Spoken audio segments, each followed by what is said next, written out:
Hey guys, I got some career advice for you. Talk it to us. All right, we'll take it. We're always looking for career advice. All right, so if you're going to fast for 4 days, don't break your fast an hour before you have to do this show.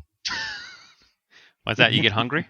No, it's a new song called Disaster Pants. Ha!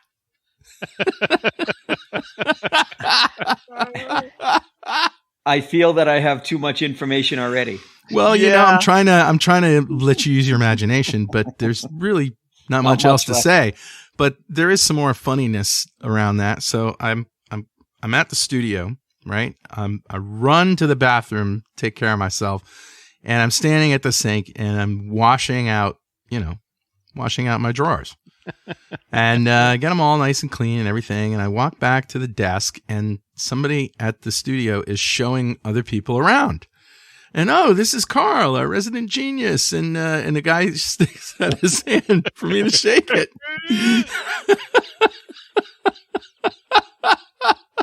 And hilarity ensued. I really thought when I did a podcast to you guys, it might turn into a dirty thing, but not in this way. No, in the wrong way. Just as life. Life happens, and sometimes you got to wash it out.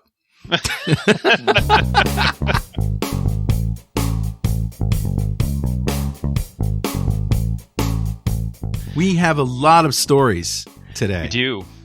Should we start with the tweet that I got? Yeah, I think that's a fantastic idea. So I got this message on Twitter. I'm loving your new Security This Week podcast. In the 22nd of January podcast, From Russia with Love, there was a discussion on software bill of materials, SBOM, and the need for tools that can scan for vulnerable source dependencies. Have you heard of the SNYK tool? And that's SNYK. It automatically scans Git repos for CVEs, and we know what those are, in open source dependencies, gives a weighted risk score and recommendations for which packages need updating. I'd like your thoughts on this. Daniel. Excellent point. We definitely use it. Dwayne, you guys use it more than me. Oh, yeah, absolutely. Yeah, Daniel, this is a fantastic mention, and I'm surprised we actually didn't mention it on the podcast last week. So there are a lot of packages out there that will do scanning for vulnerabilities. We use SNYK all the time. If you go to security.snyk.io, there's actually, you can search for different packages and libraries. So you could incorporate this into your repo and you could go look for sort of normal vulnerabilities and that sort of stuff, and that's fine. But as an offensive team, what we also do is we leverage this database to know whether a customer is insecure. So just this year alone, there have been at least 3 sites that I can remember that were shopping sites online a customer was using with certain plugins, and we went straight to the SNYK database and looked up those plugins, and sure enough, found vulnerabilities where we could get access to the site. So yeah, that's a really great find, a really good point, Daniel. So yeah, I think that's going to be a big theme coming up, is knowing what you're actually running, having an idea of what code is actually running, and how to know if the next big vulnerability affects you. As we learned from Log4j, Log4j is the canary in the coal mine for this. Right. Yeah, and the only thing I wish is that this was more of a requirement and not like a one-off thing. Like, yeah. It will have like, to hey, every software that comes out has to have some package like this to do vulnerability scanning and to make sure that it's publicly available, everything that's being used. I think some of the big players will make that happen, because it'll be, oh, what's your SBOM? And we'd like to see it before we buy. Oh, you don't have one? Right. You're off the list. We're not going to buy from you. Right. Or we need to see it. We need to see a scan done by SNYK first and see what the rating is before we adopt it. Something like those. Right. Yeah. Good. Very cool. Good message. Thank you. Yep. All right. Well, there's a big pile of stories here. Where do you want to start? You want to start with North Korea? Because that's the most satisfying one. That's the one I'm going to say, Dwayne, that's awesome. This one's awesome. Although there's another one in here that's awesome too, which is malicious CSVs. We'll talk about that later, but this one's awesome. So, okay. Yeah, you tell the story. Let me set the stage. You're a Western security researcher, as everybody on this podcast usually is, listening or talking here. We're all security researchers in some respect. Of course. And a nation state comes after you. Yeah. That nation happens to be North Korea. And for those of you who don't know, actually, North Korea has a pretty sophisticated offensive army. Mm-hmm. Yep. So you have North Korea coming after you, and they're coming after you for your tools and to see if you've discovered any security vulnerabilities that they could then leverage in a massive attack. Yeah. So you're a researcher, you do the right thing, right? Right. You go to the authorities and you say, hey, listen, this happened. It's really kind of upsetting. It's a little jarring. They didn't get anything from me, but it's a little bit jarring. Yeah. And a year later, nothing happens. So what do? You're sitting down in your living room. You're in your t-shirt, your pajama pants. You're eating corn snacks. You're watching Aliens. And you say, I know what I do. I just think I'm going to go shut down North Korea. And that's what this guy did. Goes by the hacker handle Pax, I think is his name. Yeah, P4X Pax. He was like, you know what? I found some vulnerabilities in their main router. Let me just shut them down for a period of time. I love it. They're a bottleneck country. They don't have a lot of pipes into the country because they're trying to restrict access. No, and it's impressive that you have one person who can then go and in essence teach a lesson to a much larger organization. Yeah, in between episodes, reruns of the Brady Bunch, in your pajamas, eating corn snacks. I think I'll check on how I'm taking down North Korea. Still running. Yeah, it's still going. Yeah, I love that. I love that quote. Go to bed, Mom. I'm taking down North Korea, Mom. Let's be clear. This is something that is not legal. Oh, wait, hold on. I got to shut something down then. Give me a second. Yeah, I'm sorry. I got to stop. Unfortunately, hackback is not legal in the United States. No, it's not. We're not allowed. And I don't know if this guy's in the United States. I hope he's in a place where... He is. Actually, according to Wired.com, it says, but responsibility for the North Korean ongoing internet outages was not U.S. Cyber Command, but was one American man in a T-shirt, pajama pants, and slippers, sitting in his living room at night watching Aliens the movie, eating spicy corn snacks, periodically walking over to his office to see the progress of shutting down an entire country's internet. Yeah. That's so awesome. I'm on board. I'm Team Pax, trust me. I love this. I mean, yes, it's illegal, but come on. Well, those guys can bite me. So the way he did it was really good. But here's the back. I'm always Debbie Downer, I guess. Well, yeah. Yeah, geez, Patrick. Can we just celebrate PAX for a minute? Yeah, please. I am celebrating PAX, but I want to keep our people out of trouble. So right. PAX knew what he was doing. He knew what router he was going for. He wasn't going to hit a hospital by accident. No, one of the biggest problems we have is if somebody hacks you and makes it look like it's coming from one IP address, it could be a hospital server. And if you hack back, you could take down the hospital. Right. Sure. So he knew where he was going. He knew what he was doing. He understood the topology of the internet. And so he's probably not going to be prosecuted. There's no division in the U.S. government who's dedicated to, I'm going to protect those poor North Korean hackers. So he's probably fine. But while I hope the government someday allows us to do some kind of privateer, join some kind of militia to go after cyber threats outside this country, you do so at your own risk. Right. I want to warn people that if you go to this link on our website and you leave it up for too long, the page will start talking to you.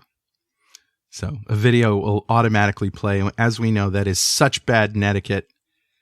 But, it happens. Unfortunately, it happens. It does. So that's a good news story, I think, because I think it's a good news story. We want to see more of that happen. But it's a vigilante story. Are you talking about this Wired site? It just plays a video? Yeah. Yeah, I went to it, and while Pat was talking there, somebody just started talking. All right, you ready? To me, and I was like, what? I'm running all of my internet through a pie hole, and then I also have an ad blocker, and then on top of that, I'm running through my own open DNS, shutting down all ads. So nothing plays on mine. Aren't you awesome? Nothing plays on mine. Well, let's explain what that is. Yeah, what's a pie hole? You shut your pie hole. It's what you're talking at, Carl. So a pie hole is a Raspberry Pi, which is a little computer on a board that you can buy, and there's a project called Pi Hole where you can create a router for your network and it will basically Bitbucket everything you don't want, all the ads. Right. So when you visit, even if you're playing like a little game on your phone or whatever, and it tries to go to an ad, they have to pull up the DNS request for that ad, the name for that ad, the servers to serve it up. Yeah. What the Pi-hole does is it knows all of these ad-serving servers, and it just says, yeah, that server doesn't exist. So the app you're playing or the browser you're using just doesn't display them because it can't get to them. You know what? People who are listening to this that own websites should be taking notes, because there is no way to block a podcast-based ad. Right? I'm just saying, you might want to think about advertising with us. That's right. Who am I kidding? My grandmother's the only one that listens to this show. That's and not she's true. dead. Daniel listens too. Well, that's true. Danielle and my grandmother. And we appreciate it. Thank you, Daniel. So have your kids protested, Dwayne? Because there are some video games, I think, especially like on phone and iPad. Okay, all right. You have to watch video in order to get the next thing. Okay, you ready? You ready? Yeah. There are if you put your Pi-hole in place, most of those apps will think the video played, and it will instantly go to the end. And you're kidding me. No, yeah. So my kids are thrilled because what happens is it goes to throw to an app, and then it comes back and it's like, here's your gems. Wow. Yeah. All right. I should get one. I've been delaying. I got to get one. All right. I'm adding a link to Pi-hole. Pi-hole. Pi-hole. All right. What's next coming out of your suck Pi-hole? It. It's awesome. Next. There's kind of a lot of big hacks, vulnerabilities today. Which one do you want to start with? Let's go to the data center one. This one's interesting. So okay, lots and lots of companies. Obviously, all of us, even this podcast is probably being streamed to you from some data center, whether it's you're watching it on Amazon or Apple or whatever. It's coming from a data center somewhere. Having people to man those data centers is expensive. Lots of data centers are considered what's called lights out data centers. So there are literally no management staff. It's just servers locked up in a fully managed, fully automated facility. Bunch of freaking robots. Bunch of robots keeping servers cold. So what's interesting is, and this is, we'll put the link to this article, but researchers have found 20,000 instances of publicly exposed data center infrastructure management, or what's known as DSIM software, that monitors devices, HVAC, power, etc. So what this gives you the ability to do is literally publicly, and a lot of these have default passwords. Wow. Which is usually admin passwords. Oh, God. Guest. Those are your top passwords. Do they at least replace the A with an @ sign? No, LeetSpeak, the awesome LeetSpeak, no. So there's about 20,000 that are accessible right now. A lot of them with default passwords or exploits that get you by the login screens, where you could literally shut off servers. And so let's talk about Google Dorks for a minute. What'd you call me? You heard me. I use Google. Am I a dork? So there's a thing in our industry called a Google Dork. Yeah, we talked about it. We did. Yes. And this is a Google Dork. You could do a search for the page that highlights this, correct? Or am I wrong? Yes. Yeah. So basically, if a hacker knows the search criteria, which is not hard to find, they could take their pick of which cloud they want to infect or hijack or take over. Yeah, and a lot of times I like using Shodan for this as well. That's another sort of great search engine for these types of weird, like Google's fantastic for anything that's a web content delivered thing. Everything else, like random SSH ports and random RDPs and random webcams, like Shodan's kind of your go-to engine, which is pretty cool. It's the alternate port.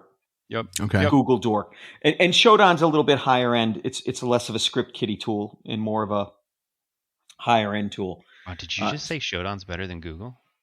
You're going to get some hate mail. Not from Shodan. No, it's true. Hey, we're a paid subscriber of them. They do a great job. I was a Shodan at 18.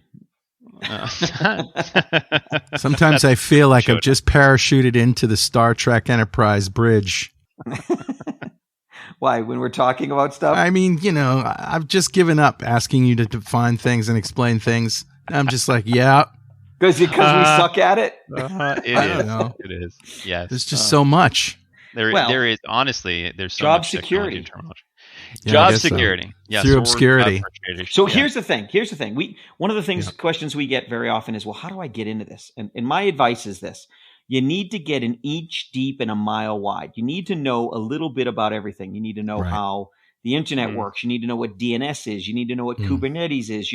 But you don't have to become a Kubernetes administrator. Right. And you don't have to become an Exchange or an Office 365 administrator, but you have to know what Active Directory is and why it works and how it works. And so you got to get an inch deep and a mile wide, and then you can specialize. In short, listen to Security This Week. Exactly. We'll walk you all over the place. Yeah. We'll point out the sites. And the dorks, Right. Yeah. Right. And share it with your dork friends. And, see which one of you becomes a security expert first. I bet it's you. And then call us. And then After you take down North Korea. Yeah, there you go. That's right. That's the job. Now, what are your interview. credentials? I took down North Korea's internet. Okay. All right, you're hired. Top of the pile. You're in. But you got to serve your jail term first. So this is a big number. 20,000 data center management Yeah. systems is a big number. Now, I'm sure Amazon and Azure and those data centers aren't what we're talking about. We're talking about those small. are usually pretty good. We're talking about the small, the smaller data centers that are either corporate run or small ISPs, but there's still a lot of systems there. Oh, yeah. Yeah, absolutely. Yeah, so it'll be interesting. I mean, a lot of that is just misconfiguration, right? So when we do a lot of our red team offensive engagements, 9 times out of 10, the way we get in is not by inventing a 0-day hack that nobody's ever seen on the planet. It's usually somebody configured something wrong. And then that's how we get Very in. boring. And this is a prime example. Yep. Yeah. Yep. And then there's the routers. So many routers. Yeah, routers is interesting. This one is eternal silence. 277,000 routers have been exposed to eternal silence attacks. Oh, and Dwayne's going to use my favorite quote here. This is why I picked this article, Patrick. I know you did. This quote is awesome. Hey, Patrick, eternal silence is the way for an attacker to tear apart a service called UPnP, which is Universal Plug and Play, which makes the router much more convenient. Yeah.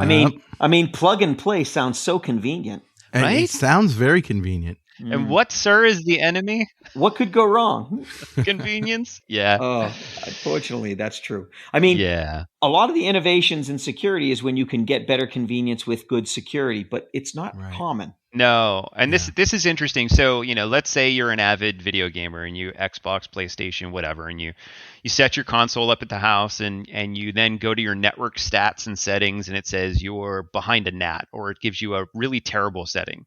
There's this thing your router can do at your house called UPnP, which will automatically, because you're on the inside of the network, will automatically forward port data from the internet down to your Xbox console.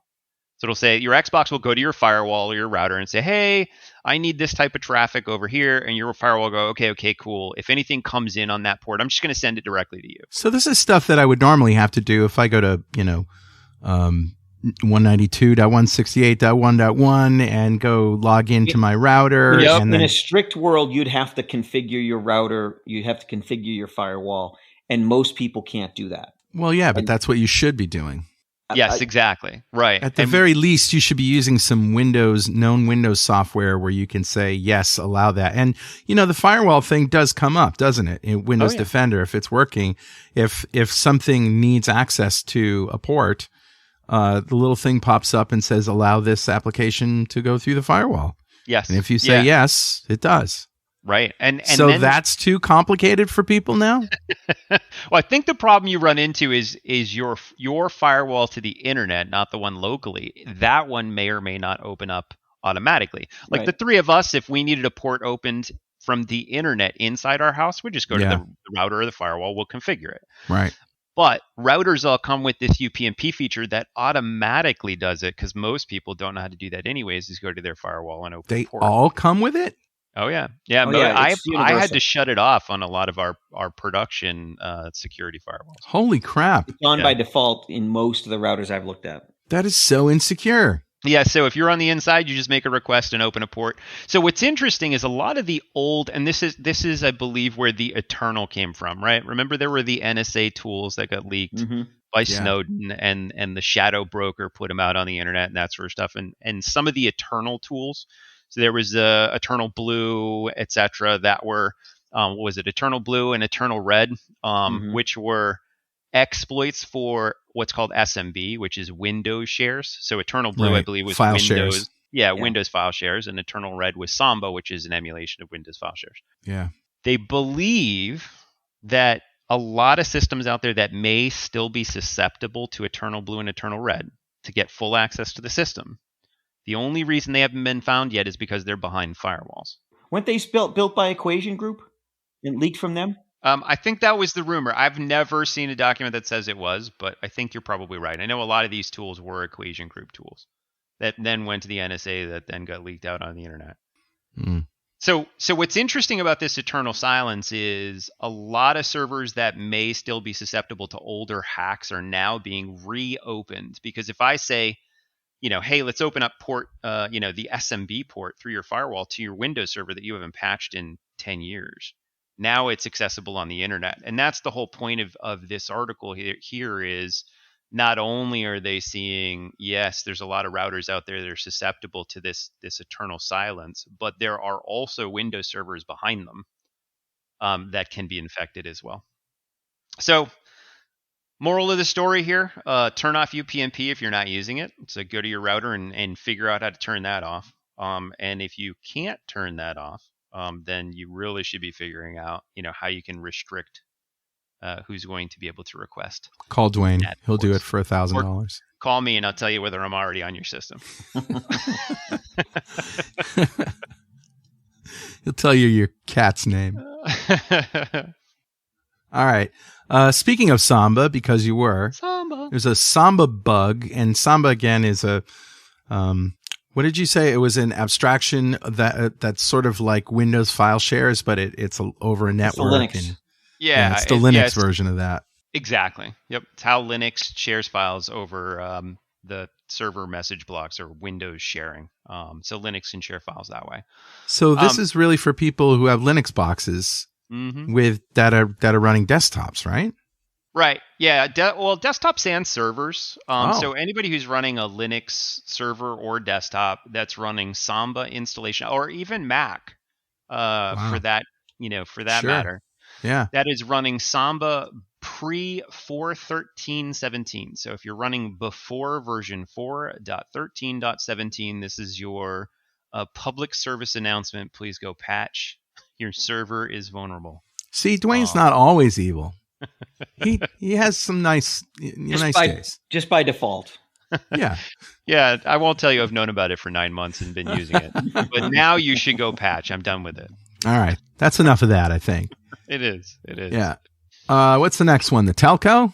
Telco, yeah. Fines. So this is more of the governance thing where governments are starting to be fed up with companies ignoring. So there's an anecdote that I think we might have talked about a long time ago, but Dwayne was in a conference room. I think I was there too. I'm not sure. Where they specifically said that when security comes up, all the executives leave the room. And this was 15 years ago, so it should have changed by now. But there are some companies that still have their heads buried in the sand and think that if they don't know about a security vulnerability, they're not responsible. Those days are over. And these fines are showing that government organizations are starting to say, look, you should have known better. It's malpractice. It's negligence for you to not secure your data, for you not to have firewalls, for you not to have backup plans, for you not to have things in place to deal with data that you knew was vulnerable. And so this is another example of that. In this case, it's telcos over in Europe being fined millions of euros. Yeah, 9 million euros should wake you up to maybe we should have somebody patch something. Well, especially in Greece, their economy is not booming. No. I know. You give me 9 million euros, I'll patch whatever you want. Right. So now they have 9 million left to patch, but this is a good thing for all of us in the real world because it means that maybe companies won't be as Swiss cheese. Maybe you won't get as many emails saying your data's been breached, and maybe it can take away some of the profit margin, because the more we let the hackers get, the more money they make from it, and then the more they can make from it. Mm-hmm. Right. Yep. Agreed. So, this is another back in the corner.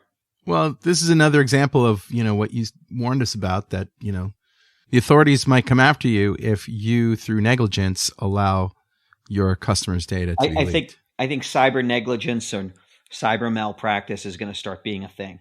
Yeah. And because nobody uses WordPress anymore, except for the 600,000 sites that were impacted by a critical plugin vulnerability. Yeah, remote code execution. Is it just me, or do we talk about a WordPress plugin almost every week as well? It's WordPress, Russia, Log4j. This week, I think North Korea takes the cake. Wait a second. This is an epic week. I don't think we've talked about Log4j at all. You're right. Well, we haven't so far, but is there any Log4j story? There's no Log4j this week. Wow. Well, I think you just kind of ruined that. No, we said Log4j. God. Well, also, we pointed out that we probably missed it if it happened. Right? I'm sure there's stories. They just haven't. There are definitely stories. We're just too stupid to find them. We're just moving away for the week. We're taking a week off of Log4j. Be back next week. So back to WordPress. Yeah, this one's interesting. So this one is a critical remote code execution vulnerability. Yet again, RCE. I can run a piece of code in some such way that gives me the ability to run a command on your server. Very, very bad. Anytime you see RCE, you want to be concerned. So this is another PSA just to patch. Anybody who is using the Essentials add-on for Elementor, version 5.0.4 or older, needs to go patch. And does it say when 504 was out, like how old that is? Does it say what the latest one? Actually, there's been 2 attempts by the author to actually patch this. Yeah. And there was a problem when the researcher found this. There was already a patch in existence. It just wasn't deployed. Yeah, and it looks like the latest patch was released January 28th, so just a few days ago. So patch. Man, this is drama. This is radio drama. I don't know about you, but why watch spy shows when the real world is so much more entertaining? It is very entertaining. You're absolutely right. Like 600,000 WordPress sites. God. Go out and... or it's horrifying. Well, I think it's amazing. It's awesome. It's awesome. Yeah. Who needs Freddy Krueger or Jason? We got the internet. This is so good. So good. And I think we left the best one for last, but so second to last story here. SEO poisoning pushes malware-laced Zoom, Team Viewer, and Visual Studio installers. So let's talk about what SEO is. Search engine optimization. So search engine optimization is a way that you can put code or take out code in your, or even design your websites so that the search engines, Google and Bing, who are we kidding here? The search engines will find them when you type in the right keywords. So you're optimizing your website to be discoverable by a search engine. So yes, I'm gonna delete some of the details to not tie it back to a specific customer. But thank you. We had an engagement recently where we had to get somebody to click on something, and we were trying to keep the security people in the dark as long as we could. So we needed them to have a plausible story for why they would click on such a link. So we had an internal agent basically. And so Dwayne went to a forum for a software development group, and the person we were dealing with on the inside was a developer. And he took a piece, he basically asked the admin a question about whether this was the right place to talk about this, and got in a conversation with the number one admin on the site, which drove up the rank. Yeah. So all the developers on the site started talking about this one topic, which then ranked it to the top. And then at the end, I posted an article referencing it back too. a site that I had phishing, so that man. everybody, including our agent, would go there. And so it was, but it did. It came up as the #1 post for that thing in Google, and I was like, woohoo! And that's an example of SEO manipulation. You get Sure. search engines to highly rank something. There's an example where if you do a search for like QuickBooks support, for a while there, the #1 result was a phone number that would get you to somebody in India or Pakistan, but it wasn't actual support. Right. And they would try to get you to the point where you would give them remote access, and then they would steal all your money. Same type of thing here. Just be careful what you download. If you're searching for Visual Studio and the download link is coming from Bitly, which is like a shortened URL thing, no. Visual Studio comes from Microsoft. If you're downloading it from somewhere else, don't. So don't always just click on the top thing that comes back from Google, because sometimes it's not. Well, but it's not just Google. What this article says is happening is that a poisoning campaign is underway, dropping the Batloader and Atera agent malware onto the systems of targeted professionals searching for productivity tool downloads, such as Zoom, TeamViewer, and Visual Studio. So are they installing it? They're not installing it on Google, obviously. No. But they're using SEO to manipulate the search engine so that they come up first in the link. Exactly. And search engine optimization is everything from having other pages linked to your page, so how would a hacker do that? So depending on how sophisticated and how advanced they were. This is your moment of career advice, Mr. Criminal. Advice. So you might have Mrs. Criminal. Let's say you're a hacker and you have a stable of 20 companies whose servers you have access to, and half of them are web servers. Right. You could create a page on their websites with a link to the thing that you're trying to raise the SEO of. And those would become references, if you will, to basically tell the search engines, hey, this is a reputable page. I got this company and that company all pointing to this page. It must be a real page. The search engine says, oh, okay. And then there's also, ways to do formatting, number of words, different content counts. There's all sorts of ways to do it. And if a company can do it as a marketing exercise, a hacker can do it as a hacking exercise. So this is like, Mr. Blithers, who decides he's going to go to do some SEO training, and he gets it up and he puts up a shingle saying, hey, I'll fix your website. And nobody takes, nobody comes calling. He's like, well, screw you guys. I'm going to the dark side with my knowledge. I think that only happens in Gotham, but yes. I mentioned I'm old. Yeah. So that's search engine optimization poisoning. This is a lesson we need to take everywhere. For example, QR codes. Yep. So with QR codes, basically it's a symbol that lets you go to a website very quickly. You need to be careful about that, because if you see one on the side of a truck on a bumper sticker, don't go to it. Because you have no idea. Right. If you're in a restaurant and they say, well, this is our menu, it's probably a little bit safer. And but certainly don't provide any information to it, like your banking information, etc. Right. Yeah, QR codes. Never thought of that. You really have to consider the source. Right. Yeah, right. Exactly. Yes. I wouldn't.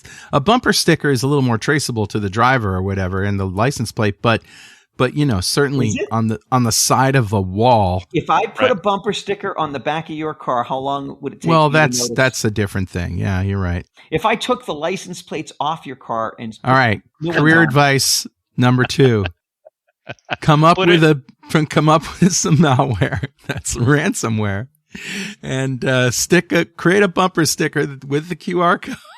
Visit a bunch of restaurants. Win $1 million, and just put the bumper stickers on every car in ShopRite. Like it. There you have it. There you have it. Career now advice. I'm beginning to think like Dwayne. and the world is ending. Welcome, Carl. Welcome. The dark side welcomes you. So that is absolutely possible. Holy crap. Yep. Ransomware by bumper sticker. Just wait. Somebody's going to do it, and we're going to read about it here next year. It'll happen. I'm sure somebody's already done it. Yeah, that's true. We just haven't seen it. They're like, curse you for telling my... Well, because ransomware is the highest impact thing. If you ransomware someone, they know it. But there's a lot of ways to get someone where they don't even know they got.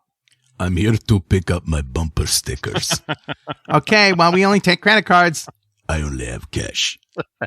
I'm sorry. Only credit card. Don't worry about it. I pay cash. You find the cash where you walk dog. What? Right. On that note, one last story, which I think is awesome. Okay. Awesome. Okay, so we all know if you get a Word document or an Excel document or something along those lines in email, do we click on it? No. No. Very No. good. It comes from Dwayne. Now I'm going to ask you a question. If you get a CSV, and for those of you who aren't, tech savvy or who aren't developers, a CSV is literally just a text document. No code can run in a text document. Right. It is a text document with columns of data separated by commas, comma separated values, Right. CSV. So if I send you a text document with just regular text separated by commas, do you open it? No. I'm going to say no. I mean, I would save it, and I certainly wouldn't open it with a browser. I might drop it into Notepad. Sure. Yeah, Drop it Notepad's- into Notepad. But if you were to double click on that, which most No. of us might, I wouldn't do that. Excel the will try to open application it. that opens it is Excel. Yeah. Not a Well, big deal. It by default in Windows, yeah. Mhm. Yeah, so not a big deal. Excel's going to read it. It's just text. It's Yeah, not but- code. Yeah. You can put a macro in. Can't put a macro in, but what you can do is Excel has a feature called DDE, which is Dynamic Data Exchange. Oh my God, the 90s called, and they want their Right? technology back. That's prior to OLE. It's awesome. Object So- linking and embedding. We're literally talking 1990, 91. DDE is Dynamic Data Exchange, and I wrote a couple of apps using it back in the Oh, yeah. 90s. So did Yeah. I. Mid-90s, this was hot. This is how you got a CSV to do things in Excel. You So got what this anything to Windows to work. This Yeah. is now come back, and people are putting in what's if you literally put as one of the columns equal WMIC. Okay, career advice number 3. Yeah, be And then old. Be call an the old guy process. who remembers things. Right. I went back when I was a whippersnapper. Knee high to a grasshopper. Keyboards so only had zeros and ones. So somebody out there is got a pen and paper. Now you're going to say it again. So go ahead, write it down. What is it that they put in there? If you put in equal a WMIC, it will try and run a KEY. Windows management command, which means you can run any command on the computer. And right now, what people are running is a PowerShell command to get to either deploy a backdoor, and this particular article we'll post the link to. So they're deploying the bizarre backdoor.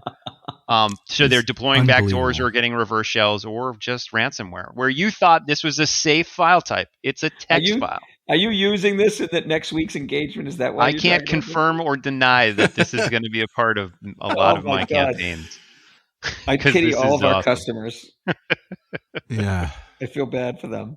And then sell them the antidote. That's what you Uh-huh. do afterwards. If you really Well- want to be awesome. we'll help them be secure by shutting off all their computers and burning them in a dumpster fire. They generally don't like that.